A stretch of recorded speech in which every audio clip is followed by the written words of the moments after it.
కీర్తన 20వ వచనం 21వ వచనం అందరం కలిసి చదువుకుందాం.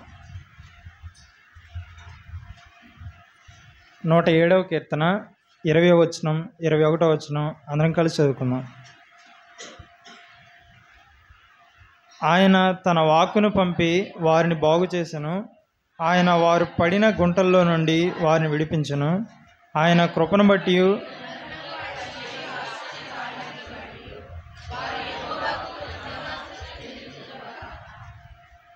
చాలండి.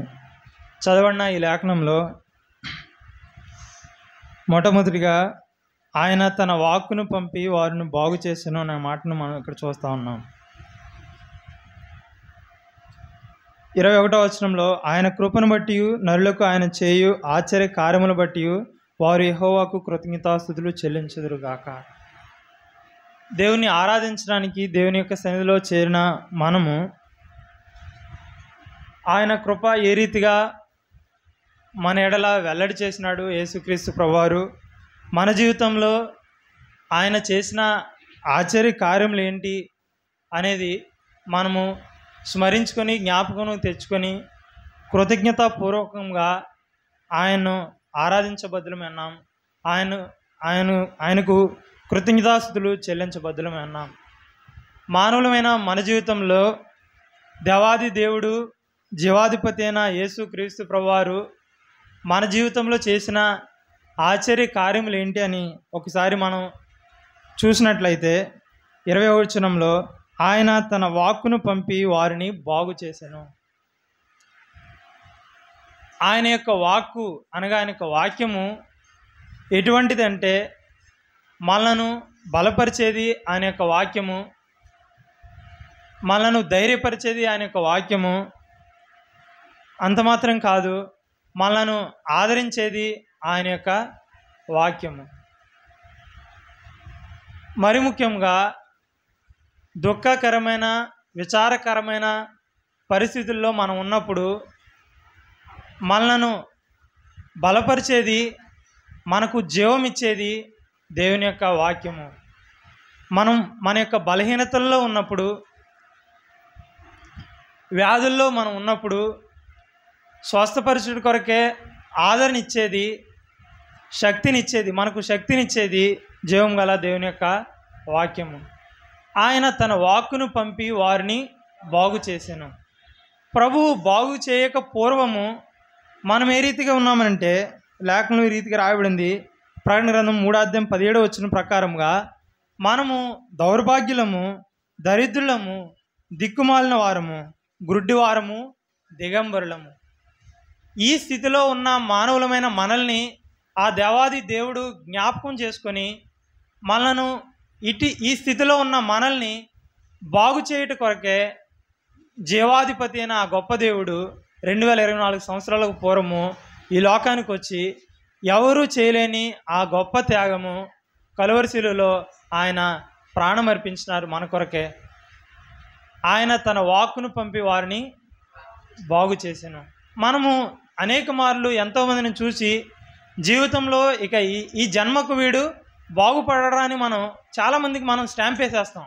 కానీ దేవాది దేవుడు మన యొక్క స్థితి దరిద్రులము, దౌర్భాగ్యులము, దిక్కుమాలిన వారమని మన యొక్క స్థితిని చూసిన దేవుడు మనపై జాలిపడి దయగలిగిన దేవుడు, ప్రేమమయుడైన ఆ ప్రభువు తానే స్వయంగా 2024 సంవత్సరాలకు పూర్వము మనల్ని బాగు చేయడం కొరకే ఆయన ఈ లోకానికి వచ్చినారు.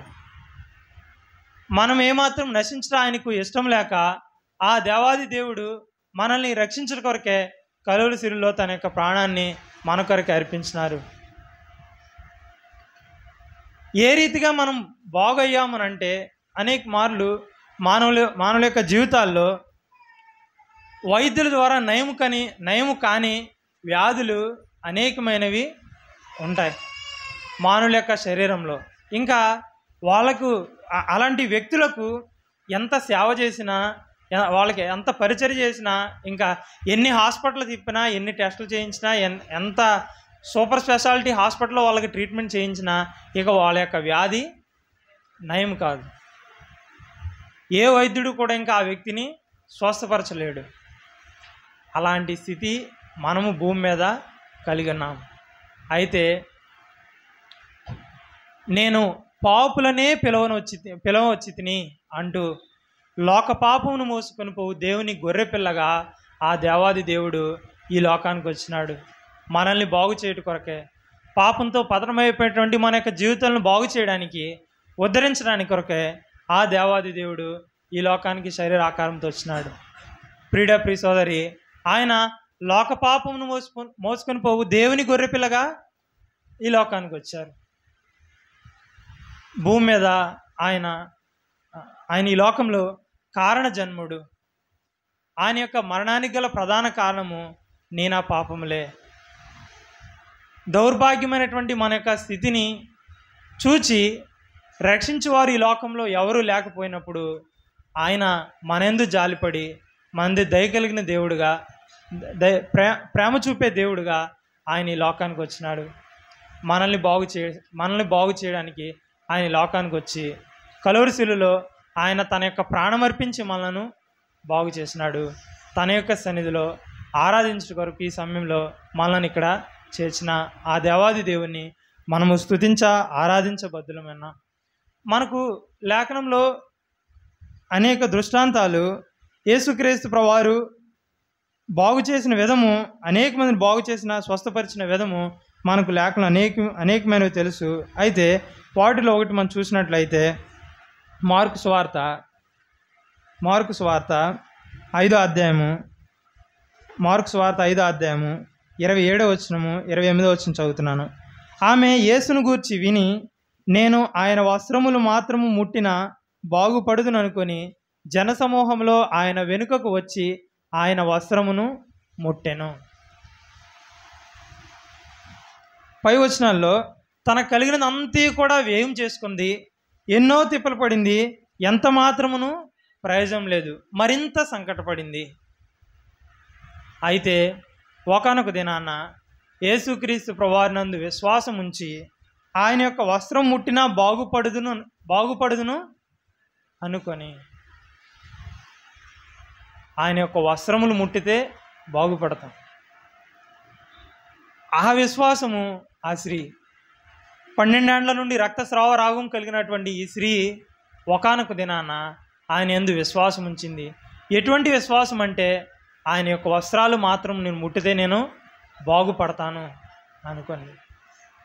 ఆయన యొక్క వెనుకకు వెళ్ళి ఆయన యొక్క వస్త్రమును ముట్టింది. వెంటనే ఆమె యొక్క రక్తధార కట్టిన గనుక తన శరీరంలోనే ఆ బాధ నివారణదైనదని గ్రహించుకొనెను.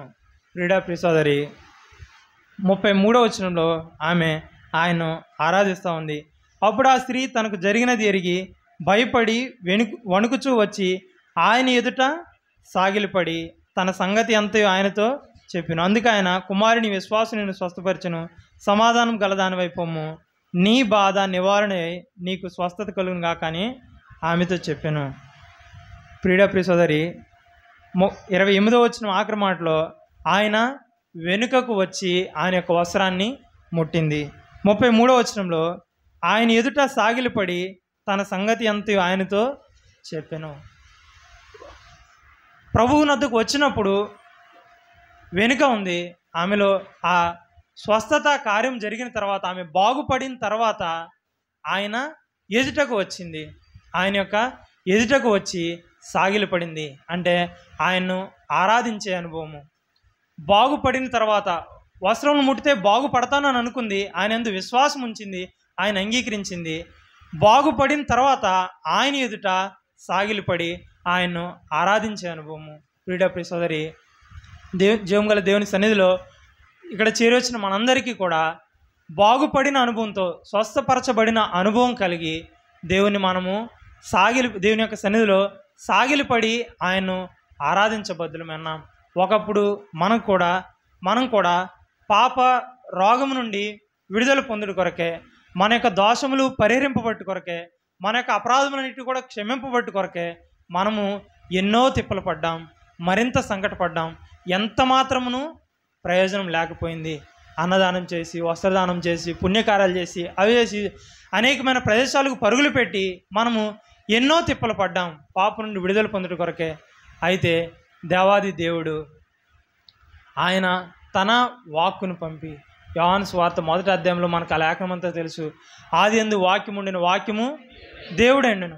ఆ దేవాది దేవుడే శరీరాకారంతో 2024 సంవత్సరాలకు పూర్వము ఈ లోకానికి వచ్చాడు. ఆయన తన వాక్కును పంపి, ఏంటి ఆ వాక్కు అంటే యోహాను సువార్తను మనం చూడగలం. యోహాను సువార్త 11వ అధ్యాయము, యోహాను సువార్త 11వ అధ్యాయము 25వ వచనము. యోహాను సువార్త 11వ అధ్యాయం 25వ వచనము.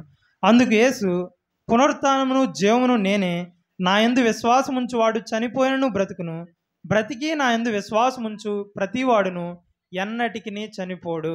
ఈ మాట నమ్ముచున్నావా అని ఆమెను అడిగాను. ఇది చచ్చిన స్థితిలో ఉన్నటువంటి లాజరు వద్దకు వచ్చిన ఆ సందర్భంలో దేవాది దేవుడు యేసుక్రీస్తు ప్రభువారు పలికిన మాట. పునరుత్థానమును జీవమును నేనే. ఆయన తన వాక్కును పంపి, ఏంటి ఆ వాక్కు అంటే పునరుత్థానమును జీవమును నేనే అని స్పష్టముగా ఆయనే ఈ లోకంలో సెలవిచ్చారు. ప్రియ సోదరి, చనిపోయినటువంటి లాజరును లేపిన గొప్ప దేవుడు. 14వ వచనం చూడండి, ఇదే అధ్యాయం 14వ వచనం. కావున యేసు, లాజరు చనిపోయాను, మీరు నమ్మునట్లు నేను అక్కడ ఉండలేదని మీ నిమిత్తం సంతోషించున్నాను. అయినా అతని యొద్దకు మనము వెళ్ళుదము రండని స్పష్టముగా వారితో చెప్పాను. 43వ వచనం. ఆయన అలాగు చెప్పి లాజరు బయటికి రమ్మని బిగ్గరగా చెప్పగా, చనిపోయిన వాడు కాళ్ళు చేతులు ప్రేత వస్త్రములతో కట్టబడిన వాడై వెలుపలికి వచ్చెను. అతని ముఖమునకు రుమాలు కట్టి ఉండెను. అంతట యేసు, మీరు అతని కట్లు విప్పి పోనీయుడనేను. కాబట్టి మరియా యొద్దకు వచ్చి ఆయన చేసిన కార్యమును చూచిన యూదుల్లో అనేకులు ఆయన యందు విశ్వాసం ఉంచిరి. ఇక్కడ 43వ వచనంలో ఆయన అలాగు చెప్పి లాజరు బయటికి రమ్మని బిగ్గరగా చెప్పగా, చనిపోయిన వాడు బ్రతికినాడు. ప్రియ సోదరి, చనిపోయిన వారిని సైతము తిరిగి లేపినటువంటి సర్వశక్తిమంతుడైన ఏకైక దేవుడు, ఈ ప్రపంచమంతటిలో ఏకైక దేవుడు యేసుక్రీస్తు ప్రభువారు. ఆయన పునరుత్థానము జీవమును నేనని సెలవిచ్చినారు. నా యందు విశ్వాసం ఉంచువాడు చనిపోయినను బ్రతుకును, బ్రతికి నా యందు విశ్వాసం ఉంచు ప్రతివాడు ఎన్నటికి చనిపోడు. పాపములను బట్టి, అపరాధములను బట్టి, దోషములను బట్టి చచ్చిన స్థితిలో ఉన్నటువంటి మనలను ఆయన ఒకానొకప్పుడు లాజరును జ్ఞాపకం చేసుకొని చనిపోయిన లాజరును తిరిగి లేపిన ఆ గొప్ప దేవుడు ఇక్కడ కూర్చున్న మనల్ని కూడా ఒకానొక దినాన అపరాధముల చేత, పాపముల చేత చచ్చిన మనల్ని ఆయన జ్ఞాపకం చేసుకుని, మనెందు ప్రేమ కలిగిన దేవుడు ఆయన మనల్లా తన యొక్క ప్రేమను రుజువు చేసుకునే దాని కొరకే ఆయన దయ కలిగిన దేవుడు, జాలి కలిగిన దేవుడు, కరుణామయుడు, మనల్ని కూడా ఆయన బ్రతికించినాడు. కాబట్టి మనము ప్రభువుని ఆరాధించబద్దును. చచ్చిన లాజరును ఒకనొకప్పుడు లేపిన సర్వశక్తిమంతుడైన దేవుడు మనల్ని కూడా ఒకనొక చచ్చిన అపరాధముల చేత చచ్చిన మనల్ని కూడా బ్రతికించినాడు. కాబట్టి మనము జీవం గల దేవుని సన్నిధిలో సాగిలపడి ఆయన్ను హృదయపూర్వకంగా ఆరాధించబద్దున్నాం. మొట్టమొదటిగా ఆయన ఆరాధించడానికి మొదటి అనుభవము చచ్చిన మనల్ని బ్రతికించినాడు. కాబట్టి మనము జీవం పొందిన వారమై, ప్రభు ద్వారా జీవం పొందిన వారమై మనము ఆరాధించబద్దున్నాం.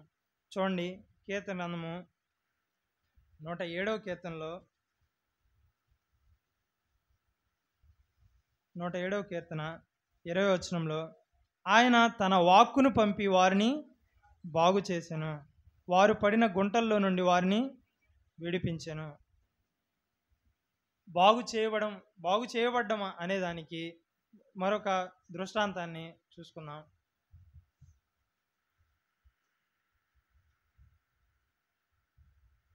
మార్కు స్వార్త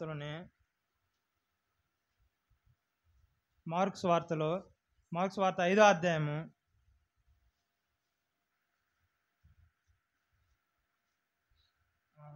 'ఈ భాగమంతా మనకు తెలుసు, ఒక వచనం మాత్రం మనం చదువుకుందాం.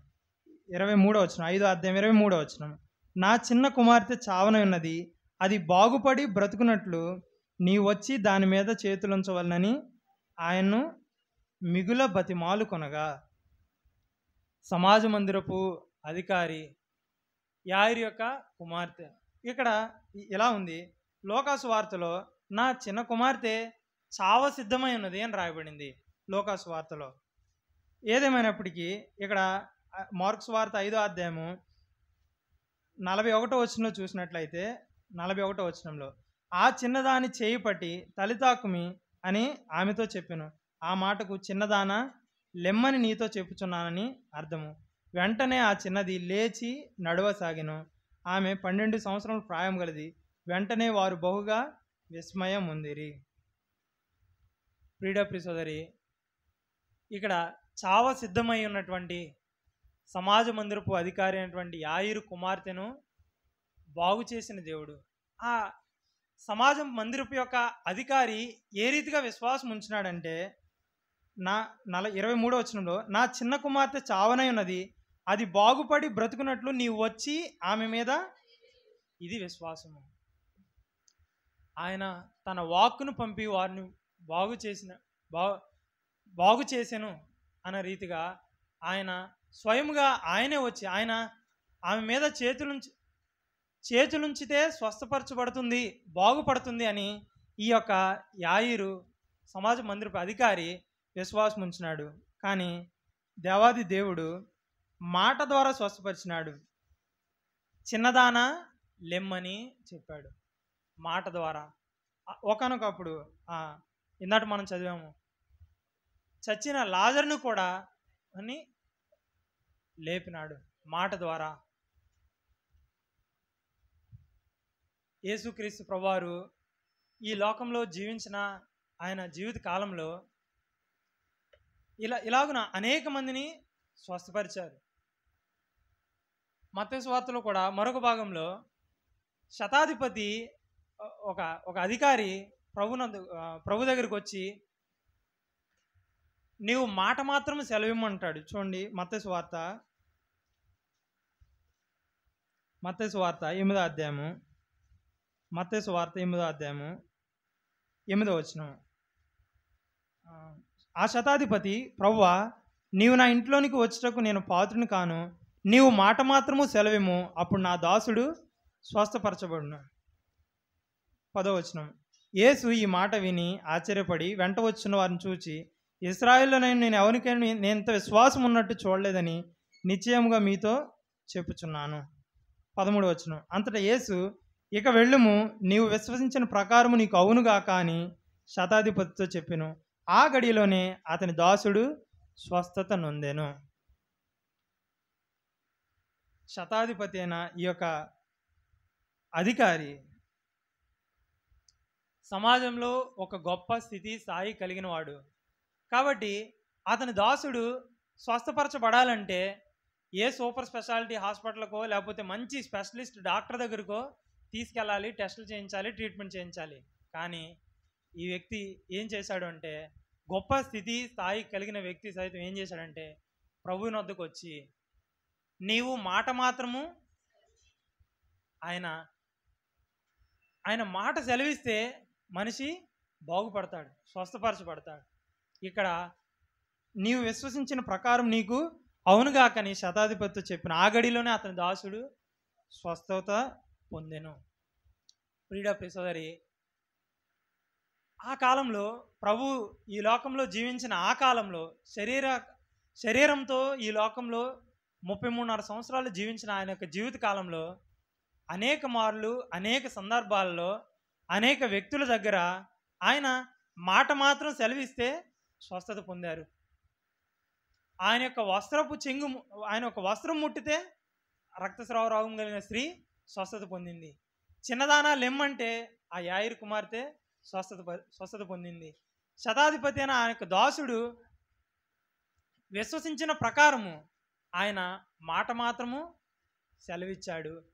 ఆ శతాధిపతి యొక్క దాసుడు స్వస్థత పొందాడు. చచ్చిన లాజరు దగ్గర సైతము ఆయన మాట మాత్రం సెలవిస్తే తిరిగి బ్రతికాడు. ఇవన్నీ నరులకు ఆయన చేసిన ఆశ్చర్య కార్యాలు, మాట ద్వారా ఆయన చేసిన ఆశ్చర్య కార్యాలు. అయితే ఇక్కడ కూర్చున్న మనల్ని స్వస్థపరచడానికి, బాగుపరచడానికి ఆ జీవము కలిగిన జీవాధిపతి అయిన ఆ గొప్ప దేవుడు చేసిన కార్యం ఏంటి అంటే మనల్ని స్వస్థపరచడానికే. ఒకప్పుడు వాళ్ళని స్వస్థపరచడానికి మాట మాత్రం సెలవిచ్చిన ఆ దేవుడు ఇక్కడ కూర్చున్న మనల్ని స్వస్థపరచడానికి ఆయన చేసిన కార్యము. మొదటి పేతురు రాసిన పత్రిక, పేతురు రాసిన మొదటి పత్రిక 2వ అధ్యాయము, పేతురు రాసిన మొదటి పత్రిక 2వ అధ్యాయము 24వ వచనము. అందరం కలిసి చదువుకుందాం. మొదటి పేతురు 2వ అధ్యాయము 24వ వచనం అందరం కలిసి చదువుకుందాం. మనము పాపముల విషయమై చనిపోయి నీతి విషయమై జీవించినట్లు ఆయన తానే తన శరీరమందు మన పాపలను మ్రాను మీద మోసుకొనెను. ఆయన పొందిన గాయముల చేత మీరు స్వస్థత నొందితిరి. ఆయన్ను జీవాధిపతి అయిన దేవాది దేవుణ్ణి ఆరాధించడానికి చేరిన మా అందరికీ గొప్ప అనుభూతి, గొప్ప అనుభవము. ఆయన పొందిన గాయముల చేత మీరు స్వస్థత నొందితిరి. మనం ఎంతగానో ప్రేమించే కుమారులను, కుమార్తెలను వాళ్ళు తప్పు చేసినప్పుడు మొదటిగా మాట ద్వారా వాళ్ళని గద్దిస్తాము.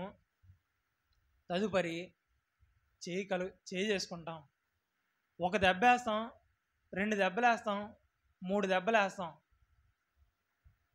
మనం కొట్టే కొద్దీ నా చెయ్యి కూడా కందిపోయింది అనుకుంటాం, నాకే ఇంత బాగా నొప్పి వస్తుందని అనుకుంటాం. పిల్లల్ని వాళ్ళు తప్పు చేసినప్పుడు గద్దించి శిక్షించే ఆ సందర్భంలో ఒక దెబ్బ వేస్తే, 2 దెబ్బలు, 3 దెబ్బలు వేస్తే, 4వ దెబ్బలు కొట్టే కొద్దీ తీవ్రత పెరుగుతుందా తగ్గుతుందా అంటే తగ్గుతుంది. ఎంత గట్టిగా కొట్టేస్తున్నాను, మనలో మనం బాధపడిపోతాం.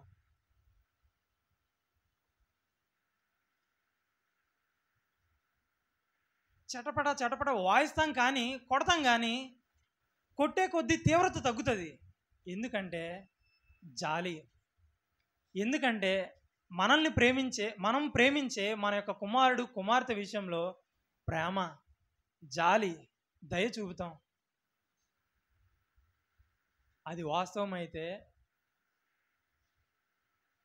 ఏ పాపం చేయని ఆ ప్రభు, ఏ నేరం చేయని ఆ ప్రభు,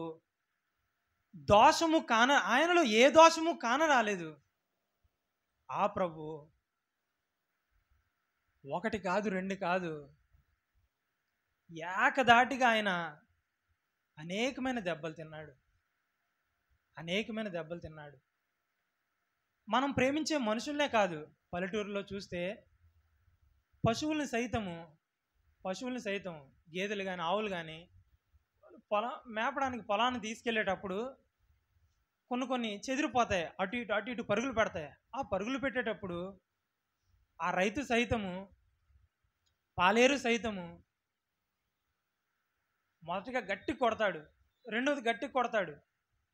ఇంకా ఎంత కొట్టినా అది అలాగే దాని పోతూ ఉందనుకోండి, తీవ్రత తగ్గించేస్తాడు. ఎందుకంటే అది పశువు కాబట్టి తీవ్రత తగ్గించేస్తాడు.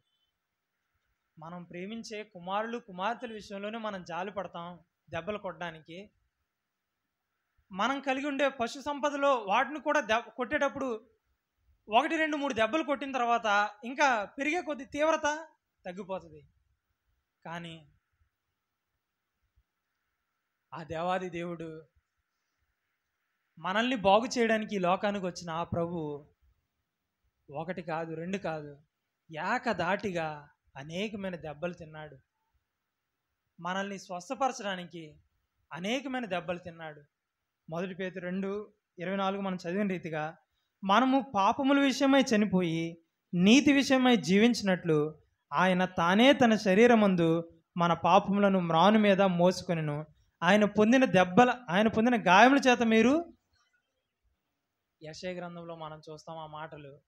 ఒక అధ్యాయం అంతా కూడా ఆయన ఏ రీతిగా మన కొరకు శిలువ కార్యం చేశాడనేదే రాయబడుతుంది. ఆయన పొందిన గాయముల చేత మీరు స్వస్థత నొందితిరి. ప్రియ సోదరి, స్వస్థపరచబడిన అనుభవము, పాప రోగం నుండి నివారణ అయిన అనుభవం కలిగి మనం ప్రభు సన్నిధిలో ఆరాధించబద్దులమన్నాం. మొట్టమొదటిగా ఆయన ఆరాధించడానికి మొదటి అనుభవము, పాపం చేత అపరాధముల చేత చచ్చిన మనల్ని ఆయన శిలువ కార్యం ద్వారా మనలను బ్రతికించినాడు. రెండవదిగా ఆయన పొందిన గాయముల ద్వారా మనకు స్వస్థత కలిగింది. మూడవదిగా చూడండి, పేతురు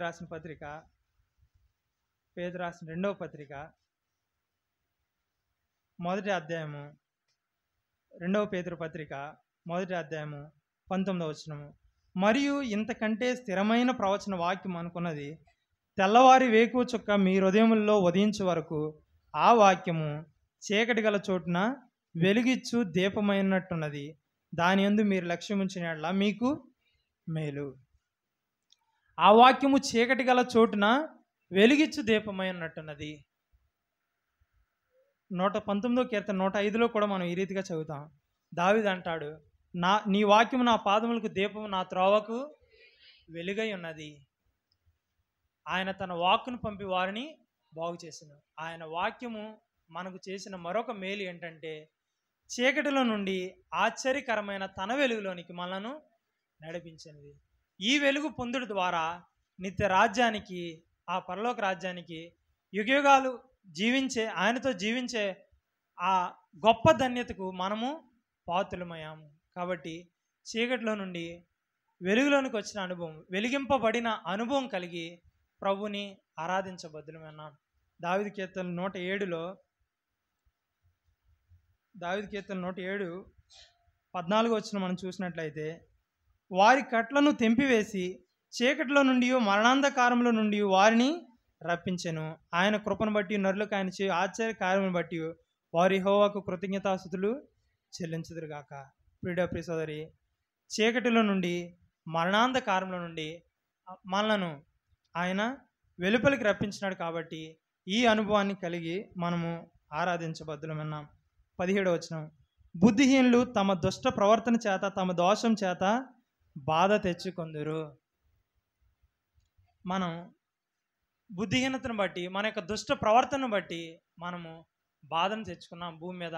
మన యొక్క అపరాధం బట్టి, మన యొక్క పాపలను బట్టి మనము చీకటిలోనే ఉన్నాం. అయితే వెలుగుగా, ఇదిగో నేను లోకమంతటికి వెలుగై ఉన్నాను, నన్ను వెంబడించేవాడు చీకటిలో నడువక జీవపు వెలుగు కలిగి ఉండని వారితో ఆయనే స్వయంగా ఈ లోకంలో చెప్పినారు.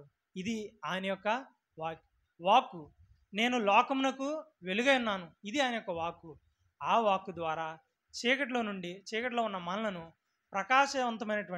ప్రకాశకరమైన ఆశ్చర్యకరమైన తన వెలుగులోనికి ఆయన మనలను తీసుకొచ్చినాడు. కాబట్టి ఈ అనుభవం కలిగి మనము ఆరాధించబద్దున్నాం. ఒక లేఖను చదువుకుని మనం ముగించుకుందాం. మొదటి యోహాను పత్రిక మొదటి అధ్యాయము 5వ వచనము. మొదటి యోహాను పత్రిక మొదటి అధ్యాయం 5వ వచనం. మేము ఆయన వలన విని మీకు ప్రకటించే వర్తమానం ఏమనగా, దేవుడు వెలుగై ఉన్నాడు, ఆయన యందు చీకటి ఎంత మాత్రమును లేదు. ఆయన యందు చీకటి ఎంత మాత్రమును లేదు. ఆ వెలుగును ప్రభు మనకు అనుగ్రహించినాడు. కాబట్టి మనము హృదయపూర్వకంగా ఆయన్ను ఆరాధించబద్దులమన్నాం. మొట్టమొదటిగా పాపం చేత అపరాధముల చేత చచ్చిన మనలను బ్రతికించినాడు. రెండవదిగా ఆయన పొందిన గాయముల చేత మనలను స్వస్థపరిచినాడు. మూడవదిగా చీకటిలో ఉన్న మనలను వెలుగులోనికి, మరణాంధకారం నుండి విడిపించి ఆయన వెలుగులోనికి నడిపించినాడు. కాబట్టి ఈ మూడంతల అనుభవం కలిగి మనము ఆరాధించబద్దులమన్నాం. 2వ పేతురు మొదటి అధ్యాయం 19వ వచనం ప్రకారముగా ఇది మనకు మేలు అని రాయబడింది. చివరి మాట, ఆ మాట చదవండి ఒకసారి. 2వ పేతురు మొదటి అధ్యాయము 19వ వచనం, దాని యందు మీరు లక్ష్యముంచిన యెడల మీకు మేలు. మేలైనది చేయనెరిగి అలాగూ చేయని వానికి పాపము కలుగును. ఇక్కడ కూర్చున్న వారు ఎవరైనా ఈ మూడంతల అనుభవం ఎవరికైనా లేనట్లయితే, దాని యందు మీరు లక్ష్యం ఉంచిన యెడల, అనగా ఆయన యొక్క వాక్యమందు మనం లక్ష్యం ఉంచినట్లయితే మనకు మేలు.